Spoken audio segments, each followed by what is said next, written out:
think there's a lot of merit in the way that you described the methodology and the convexity that you get out of some of the trades.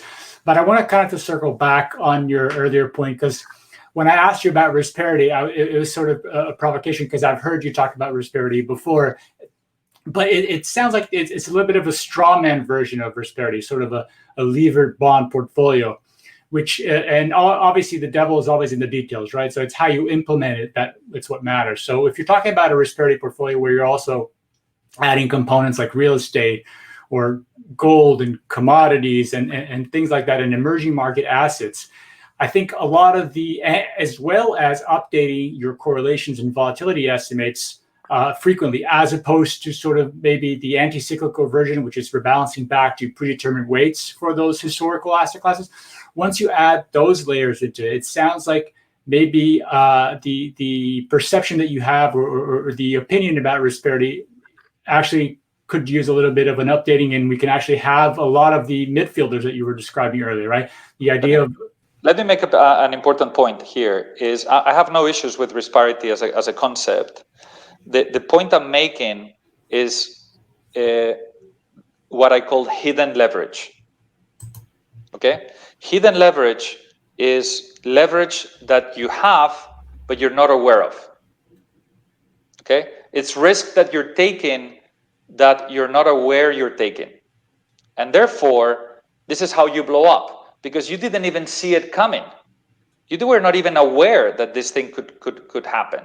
Okay? Look, Brent, WTI, two crude oils, right? They're like chemically the same thing, you know, and they're expected to move this way. Who would have thought that one could go up so much and the other collapse?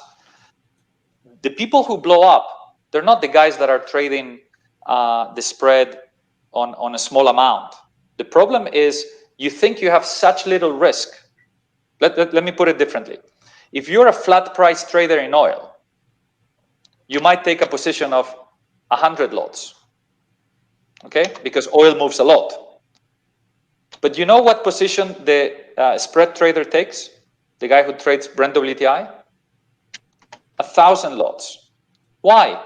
Because he thinks that his 1,000 lots have less risk or similar risk to the 100 lots of flat price. But as a risk manager, what I would tell you is, no. You're long 1,000 lots of one thing, and you're short 1,000 lots of the other thing. No. But the correlation is very high. Once you rely on your correlation for risk management, that's why when I talk about the worst case scenario, it's the worst case scenario. No, come on, Diego, you're exaggerating. No. What's your worst case scenario? That will never happen. What's your absolute worst case scenario? Okay, so let's look at Tesla. Who thought on the short side this thing was going to go 800%? What was their worst case scenario in their mind? Who would have thought that they could lose? I mean, it just doesn't happen. It doesn't register.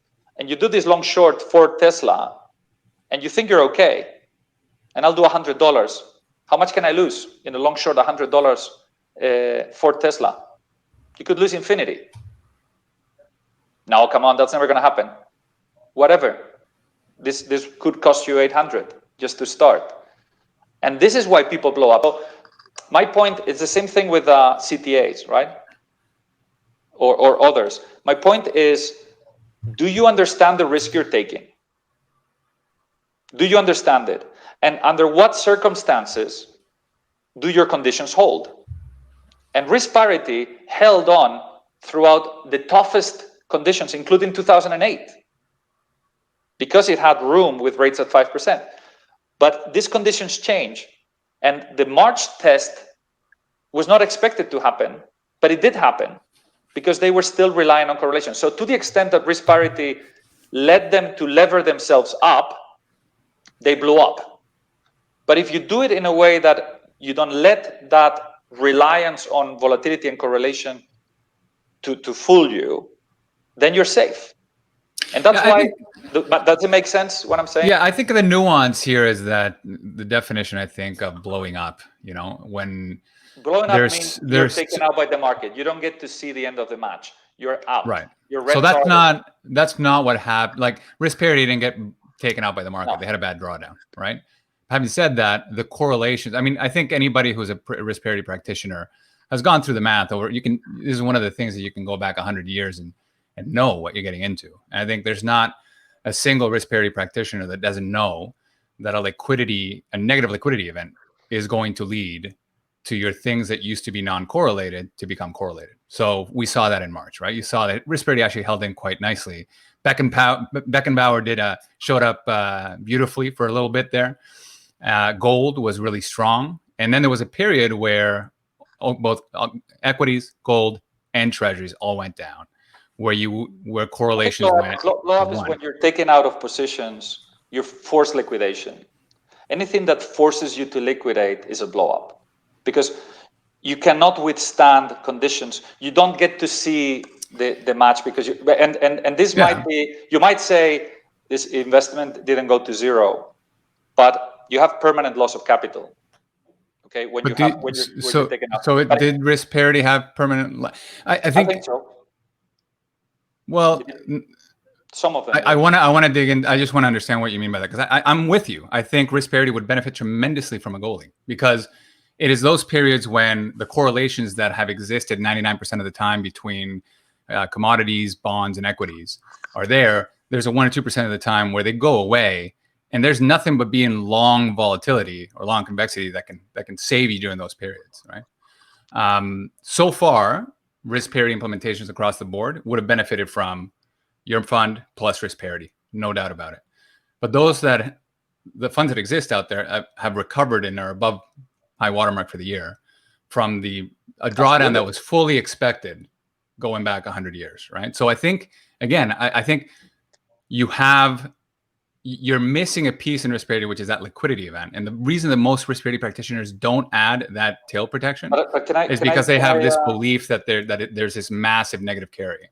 And I think you've addressed a lot of the reasons why you can have positive carry in this. I think, look, I'm not, let's not get the point wrong. I'm talking about risk management and things that happen during crisis, and understanding your risk management and being able to survive and thrive. I mean, that high watermark, think about Fukushima, right? Who would have thought that, I mean, this nuclear plant had, a wall that would have effectively, it would have been able to withstand the biggest tsunami ever recorded in the history of Japan, right? By a margin, until this thing happened, right? And now every single new power plant will require, there's a new high watermark, and to a certain extent, this is just part of the game, right? So to what extent that event was meant to happen all over, and they knew, but you're left with a Fukushima. But the other point, which I find a bit disturbing sometimes, is this idea from particularly value investors that they say, yeah, but I never sold. I never sold. Yeah, the problem is you sold because, you're a chicken. Well, guess what? Maybe I had to sell because I needed the money or whatever, or maybe, or some people maybe were caught in some sort of leverage.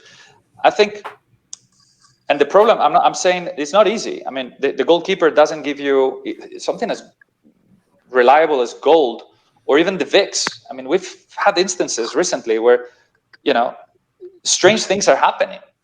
And so I'm not saying that, the VIX will be the perfect goalkeeper or gold, because if you only had that, then you would have not suffered. Then this is forward looking.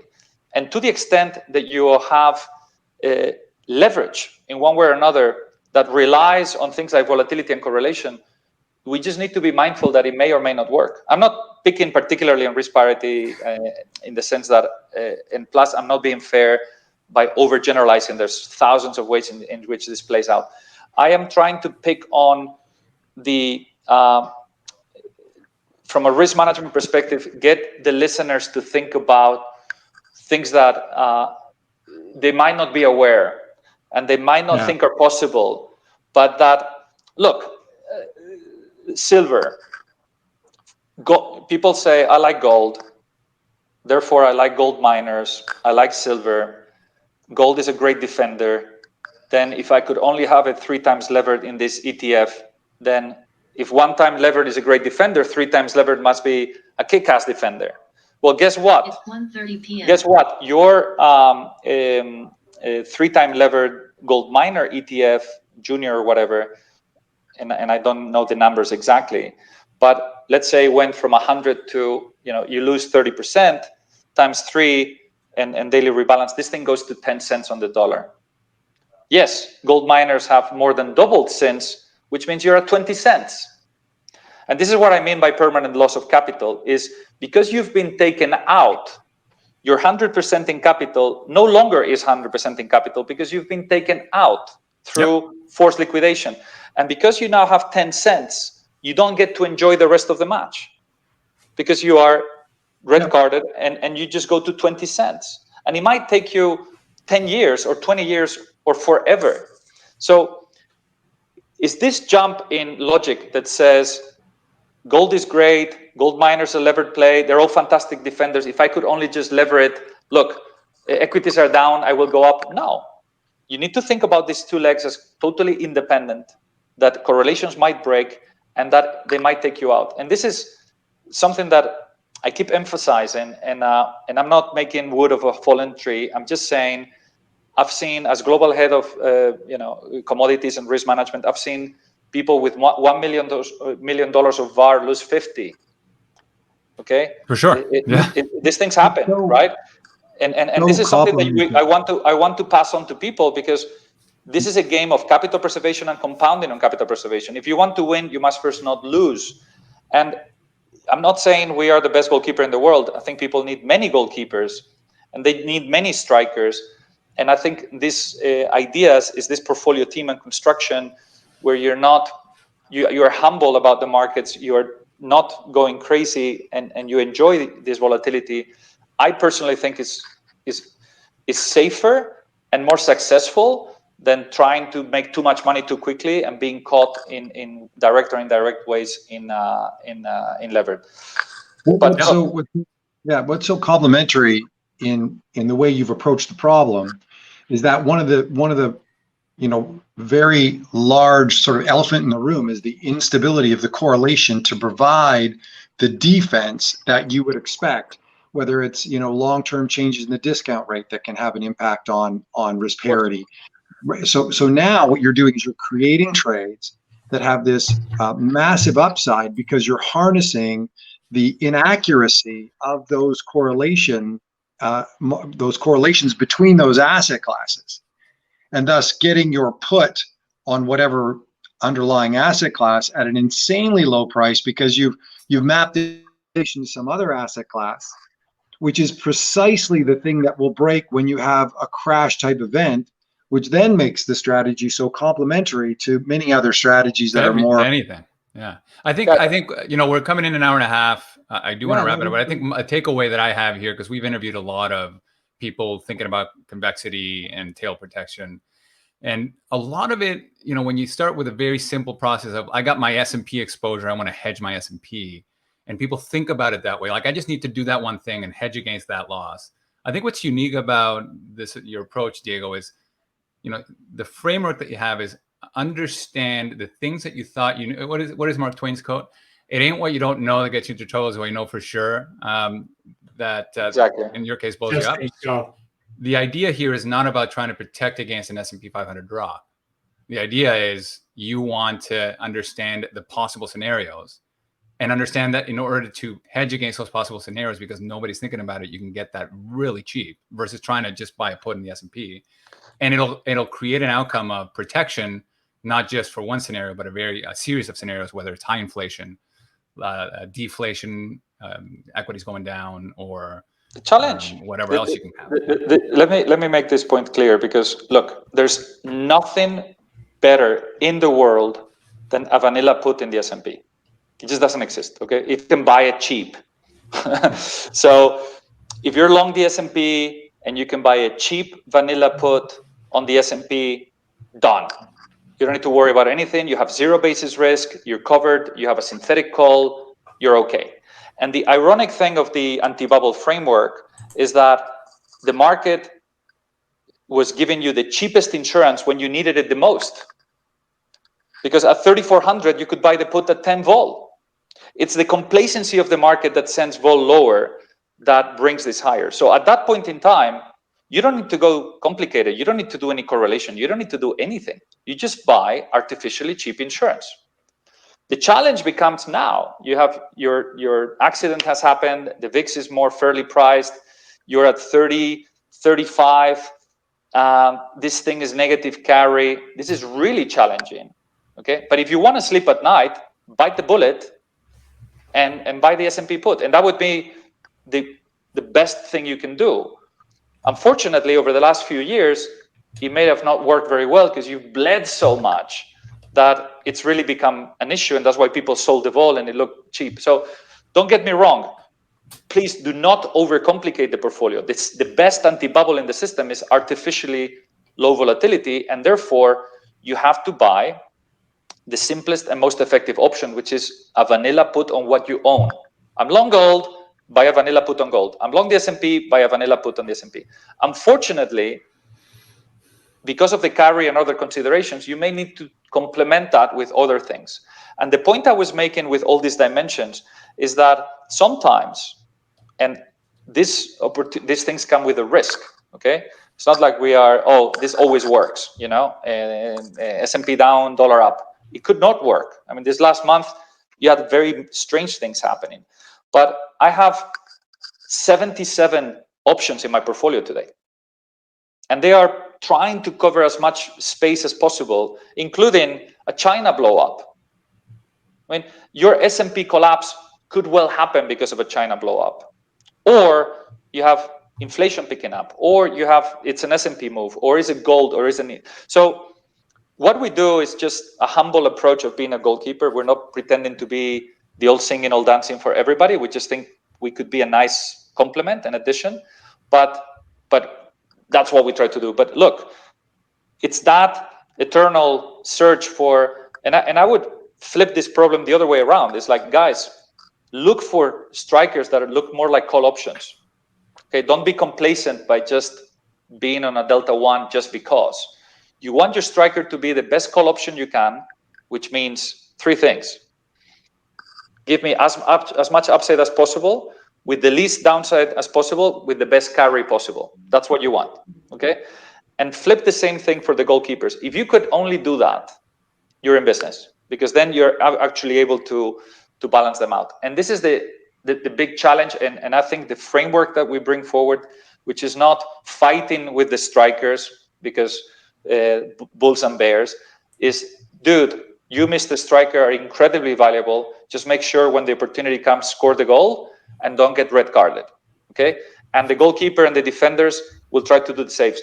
And I think that's the key. But the degree of complexity and what we do comes with some risks and that basis. So you know, I don't have a magic formula. I'm just saying, look, if you can buy these cheap options, great.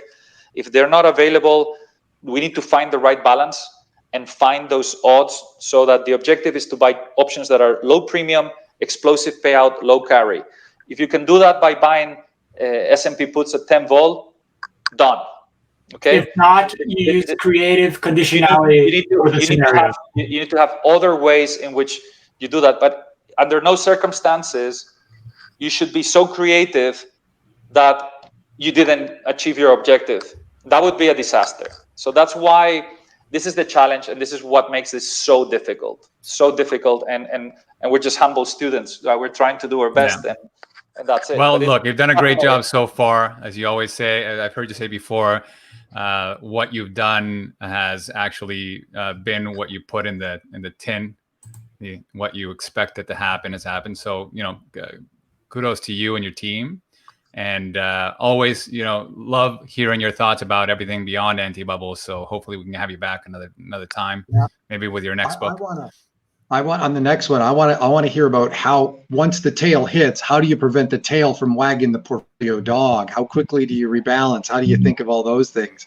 Because there's such, you talk about it conceptually, and then you get hitting the tails right, and then you hit the tail, and now you investors coming in, and you have the tail position. This is all about the, you know, you need to design the, you know, like the fireman, right? The fireman does not improvise on which boots do I put and which, So effectively, one thing that was very successful for us in, after making, call it 40, 45% in Q1, we were actually up in Q2.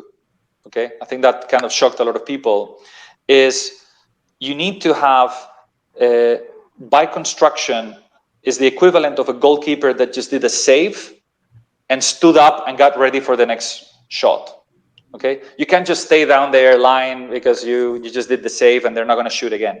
What it means for us is our strategy has roughly 50% precious, 50% treasuries and tips, and 25% in options. Those weights are meant to be relatively stable. Okay, so that if someone invested 2 years ago or 2 months ago or 2 hours ago, they know what they're buying.